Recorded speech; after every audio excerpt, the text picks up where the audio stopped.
ఐబొమ్మ రవి ఈరోజు రిలీజ్ అయిందని చెప్పేసి మా వార్తలు వస్తున్నాయి. ఆయనని మళ్ళీ ఐబొమ్మ రవి వచ్చి వెబ్సైట్లో ఆన్ చేసి మళ్ళీ సినిమాని వదులుతారంటారా? అన్న నిజంగా రాజు తిరిగి వచ్చాడు, పట్టాభిషేకం మొదలు పెట్టండి అన్నట్టుగా. సో ఒక బాహుబలి రేంజ్లో ఒక మన ఎట్లయితే హీరో ఎంట్రీ ఇస్తాడో ఇప్పుడు ఆయన ఎంట్రీ చూసి చాలామందికి హ్యాపీగా ఫీల్ అయ్యారు. రీసెంట్గా కొన్ని పెద్ద పెద్ద సినిమాలు వచ్చినాయి. సో వాటిని చూడలేకపోయారు ప్రజలు. ఆ టైంలో చాలామందికి ఐబొమ్మ రవి గుర్తొచ్చింది, అరే మనడు ఉంటే బాగుండేది, ఇప్పుడు అద్భుతమైన సినిమాలు వచ్చేవి అన్న ఫీలింగ్ ఉండేది. సో ఇప్పుడున్న స్ట్రాటజీలో ఆయనకున్న ఫాలోయింగ్, మార్కెట్లో తన ఫాలోయింగ్ చేస్తే మైండ్ ఎగిరిపోతుంది.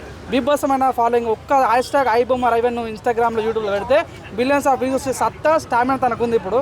సో అవునని కాదని గతంలో అర్చసాయిన ఒక వ్యక్తి ప్రజలకు సేవ చేసి ఎంతో పేరు తెచ్చుకున్న వ్యక్తి తన ఏదో రకంగా డ్యామేజ్ చేయాలని చూశారు. కానీ తనకున్న పేరు, తనకున్న చరిత్ర తగ్గదు. కాబట్టి ఇక్కడున్న ఐబొమ్మ రవి ప్రజలకు ఉచితంగా సినిమా ఇచ్చాడు. సో ఇప్పుడు తన మీద ఉన్నటువంటి ప్రేమ, అభిమానం, ఆదరణ చూసుకుంటే ఆయనకున్న వాల్యూ ఎక్కడ వెళ్ళిపోయింది. ప్రజలు కూడా సిద్ధంగా ఉన్నారు.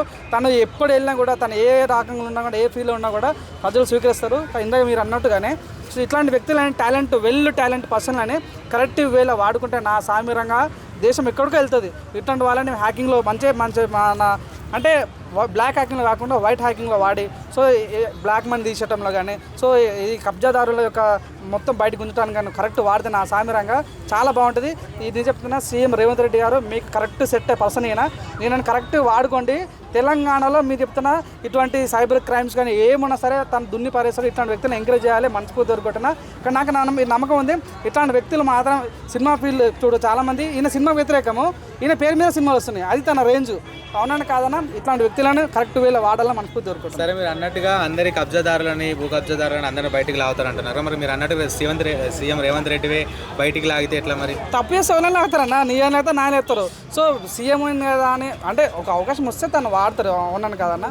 సో అవకాశం ఇస్తే మాత్రం యూటిలైజ్ చేసుకోవాలని కోరికను నేను కోరుకుంటున్నాను. సరే, మరి ప్రొడ్యూసర్లు మాకు అన్యాయం జరిగింది, మేము దాని వల్ల చాలా నష్టపోయామని చెప్పేసి కూడా చాలా వ్యాఖ్యలు చేయడం జరిగింది.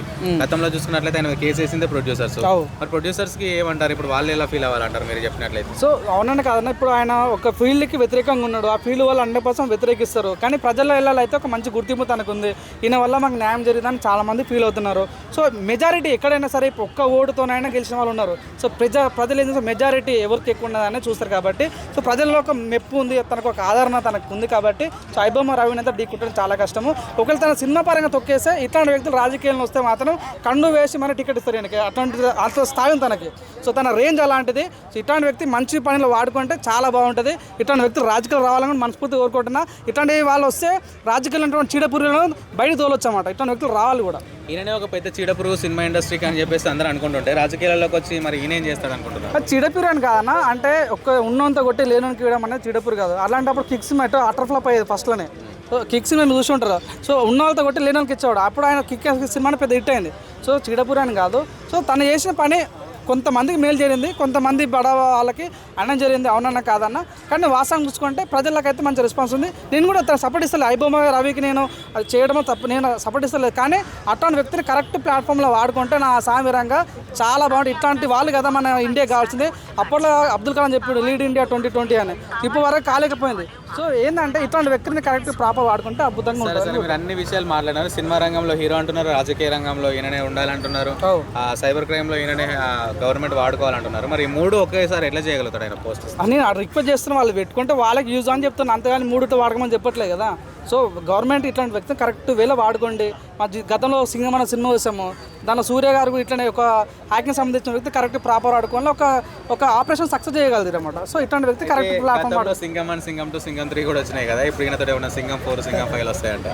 వస్తే ప్రొడ్యూసర్ వస్తే పెడితే బాగుంటుంది.